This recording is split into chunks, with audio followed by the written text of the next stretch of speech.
আসসালামু আলাইকুম ওয়া রাহমাতুল্লাহি ওয়া বারাকাতুহু। সমস্ত তারিফ ও প্রশংসা সেই মহান আল্লাহ পাকের জন্য। আল্লাহ প্রতি শুকরিয়া আদায় করি আলহামদুলিল্লাহ। তারপরে পরে বিশ্বনবীর প্রতি লক্ষ কোটি দুরূদ ও সালাম শান্তি দ্বারা বর্ষিত হোক, অর্পিত হোক, আল্লাহুম্মা আমিন। আজকে আমি আপনাদের কাছে আলোচনা করব যে আজকে ইংরেজি হচ্ছে 14 তারিখ। আজকে 14 তারিখ আর 27 তারিখে, ইংরেজি 27 তারিখে কুরবানি। আপনারা প্রত্যেকেই জানেন যে 27 তারিখে আমাদের কুরবানি। তাহলে আর কটা দিন বাকি আছে? তাহলে আমাদের যাদের কুরবানি রয়েছে, যারা কুরবানি রেখেছেন, আমরা প্রত্যেকেই এখন থেকে তৈরি হয়ে যাই। কারণ আমরা দেখতে পাই যে অনেক মানুষ ঈদুল আদহা যখন চাঁদ উঠে যায় বা জিলহজ মাসের চাঁদ উঠে যায়, অনেককে দেখতে পাওয়া যায় চুল কিংবা নখ কিংবা মুজদাড়ি কি যে এরা পরিষ্কার করে, অনেকে দেখতে পায়। তো আমি বলবো যে এখানে জিলহজ যখন মাস আসবে, যে 10 দিন কুরবানি না হওয়া পর্যন্ত কখনোই আপনারা কি মুজদাড়ি কিংবা নখ এই কি যে এগুলো একদমই কাটবেন না। কারণ এটা হচ্ছে মুস্তাহাব একটা সব নেকি হবে।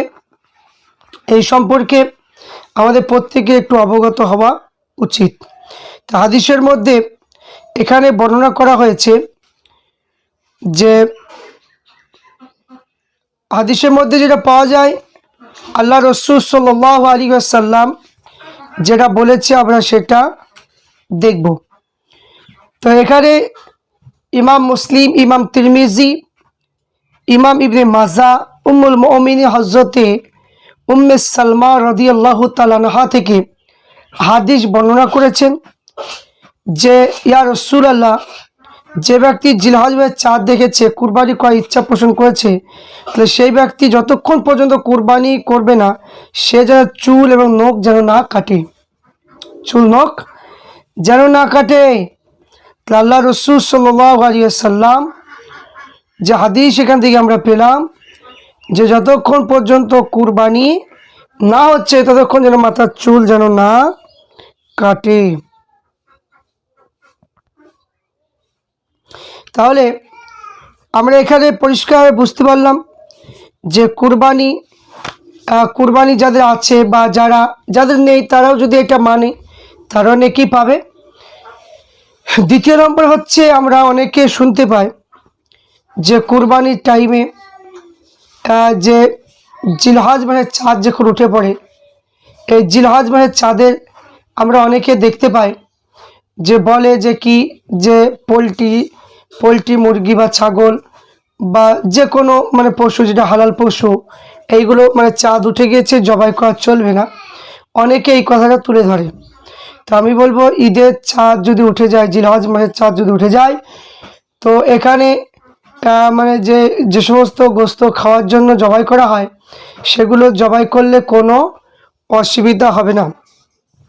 কারণ কুরবানির যে সময় 10, 11, 12 এই 3 দিন, এই 3 দিন ব্যতীত আপনি কি যা ইচ্ছা তাই জবাই করে খেতে পারেন, এতে কোনো অসুবিধা নেই। তৃতীয় নম্বর, আমরা যেটা দেখতে পাই, কিছু মানুষ কি এরা বলে, আমরা শুনতে পাই যে কুরবানির দিনে অনেক মানুষকে আমরা দেখতে পাই যে কুরবানির গোস্ত যখন কি দেওয়া হয় সমাজে, একটা গরিবের জন্য গরিবের জন্য সে সমাজকে দেওয়া হয়, নিজের জন্য এবং একটা আত্মীয়র জন্য। তো যখন সমাজে যখন দেওয়া হয়, একত্রিত গোষ্ঠটা করা হয়, তো যাতে মানুষ সবাই যেন পায়, সমানভাবে যেন পায়, এই জন্য অনেকে কি এই সমাজের নিয়ম রীতি প্রত্যেক জায়গাতে চালু হয়েছে। তো এই সুযোগটা বুঝে কিছু মসজিদে কিছু কমিটিগণেরা এরা একটা জিনিস তুলে ধরে যে ভাঙনির টাকা না দিলে যে কুরবানি গোস্ত দেওয়া যাবে না, এই কথাটা বলে। তো এই কথাটা হচ্ছে একদমই ভিত্তিহীন কথা। এই কথাটা একদমই বলা যাবে না, কারণ এখানে আপনাকে গরিব মিসকিন থেকে শুরু করে প্রত্যেক মানুষকে দেওয়ার জন্য এখানে সমাজে তুলে দেওয়া হয়। এটা কে ভাঙনি টাকা দিচ্ছে কে দিচ্ছে না এটার জন্য গোস্তটা দেওয়া হয় না। গোস্ত জিনিস হচ্ছে আলাদা, আর ভাঙনির জিনিস হচ্ছে আলাদা। তা এর সঙ্গে এই কখনো মানে জুড়িয়ে দেবেন না। তাই আমাদের প্রত্যেককে এদিকটা একটু লক্ষ্য রাখতে হবে। চতুর্থ নম্বর দেখতে পাই, কিছু কিছু মানুষ আছে তারা কি করে, কুরবানির পশু চামড়ার টাকা কিংবা সেই টাকা দিয়ে যেখানে গোস্ত মানে কি করা হয়, ত্রিপল কিনে, অনেকে দেখা হয় ত্রিপল কিনে, এইগুলো একদম করবেন না, এটা চলবে না, নিষেধ। আর একটা হলো যারা গাভী যারা কিনে, গরু হোক বা মানে গরু, তারা দেখছে মানে কি যে দুধ বেরোচ্ছে, কুরবানি মানে কাল হবে, আজ পর্যন্ত গরু মানে কি দহন করে এরা খায়, এটা একদমই চলবে না, এগুলো একদমই চলবে না। তারপর আরেকটি কথা বলি, যখন আমরা কুরবানি পশু জবাই করব, কুরবানি হবে, কুরবানি হওয়ার 3 দিন আগে থেকে কুরবানি ছাগলগুলো যদি আপনারা একটু বেঁধে রাখেন, মানে কি যদি শুক্রবারে যদি হয়, বুধবার থেকে মানে কি বেঁধে রাখতে হবে, একে ছাড়া হবে না, মানে কি বাঁধা থাকবে, বাঁধা অবস্থায় ঘাস গম টম যা ইচ্ছে তাই দেবেন। তাহলে বেঁধে রাখলে কোরবানি জবাই করলে ওই মানে কি আপনার ওই ছাগলের গোস্ত কোনো গ্যাস হবে না। তাই আমরা সঙ্গে সঙ্গে ধরে জবাই করে, এই জন্য ছাগলের যে গোস্তটা ছাগল গ্যাস করে, এই গ্যাসটা হবে না।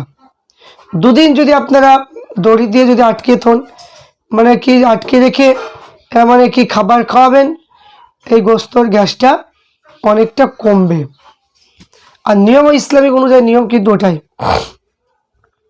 তো আমরা অনেকেও জিনিস আমরা দেখি, অনেকে অনেক রকমের বিভিন্ন রকম প্রশ্ন অনেকে তুলে ধরেন।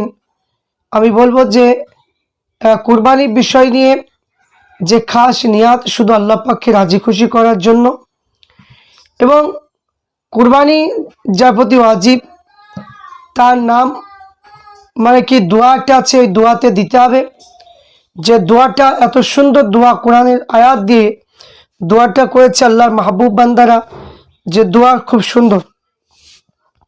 তাই এই দোয়াতে যে ব্যক্তি প্রতি কুরবানি ওয়াজিব তার নাম, তার পিতার নাম দিতে হবে। দেওয়ার পরে শেষে দিতে হবে, দেওয়ার পরে বিসমিল্লাহি আল্লাহু আকবার বলে জবাই করতে হবে।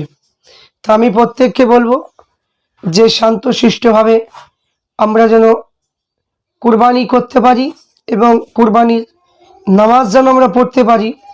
আমরা আল্লাহর কাছে এটাই চাইব, আল্লাহ রসুল সাল্লাল্লাহু আলাইহি ওয়াসাল্লামের নিয়ম অনুযায়ী আমরা চলার চেষ্টা করবো ইনশাল্লাহ।